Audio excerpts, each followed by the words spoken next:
ગીર સોમનાથમાં ફરી એકવાર તંત્રનું બુલડોઝર ફરી વળ્યું। સોમનાથ નજીક રેલવે સ્ટેશન પાસે સરકારી જમીન પર ઊભા કરાયેલા ગેરકાયદેસર દબાણ પર કાર્યવાહી કરવામાં આવી છે। જિલ્લા કલેક્ટર દિગ્વિજયસિંહ જાડેજાના આદેશથી વહેલી સવારે દબાણ દૂર કરવાની કામગીરી હાથ ધરાઈ। 12 જેટલા આસામીઓને નોટિસ આપવામાં આવી હતી। રહેણાંક મકાન અન્ય દબાણને દૂર કરવા વેરાવળ એસડીએમ મામલતદાર અને કર્મચારીઓ પોલીસ કાફલા સાથે પહોંચ્યા હતા। 5 જેસીબી અને 10 થી વધુ ટ્રેક્ટર દ્વારા દબાણ હટાવવાની કામગીરી हाथ धराई।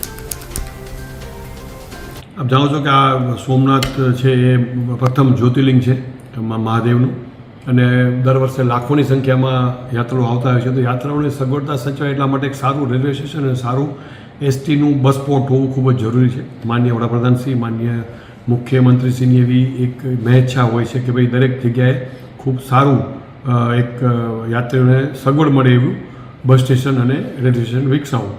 આપણે ત્યાં પ્રભાસ પાટણમાં રેલવે સ્ટેશનની બાજુમાં જે સરકારી જગ્યા છે ત્યાં બસ પોર્ટ બનાવવાનું એસટી વિભાગ એક વિચારી રહ્યું છે અને એનું પ્લાનિંગ પણ થઈ ગયું છે।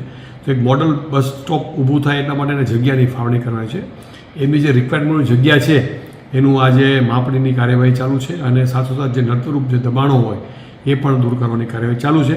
સાંજ સુધીમાં આ કાર્યવાહી પૂરી કરી અને જેટલી માગણી છે જે મોડલ બસ સ્ટેશન બનાવવાની એ જગ્યા છે એનો કબજો સોંપવાની કાર્યવાહી છે એ ચાલુ કરી દેવામાં આવશે। સર, આ વિસ્તારો સરકારી જમીન હતી તો કેટલા વર્ષથી દબાણો હતા, કયા પ્રકારના દબાણો હતા? સામાન્ય રહેણાંક દબાણો હતા।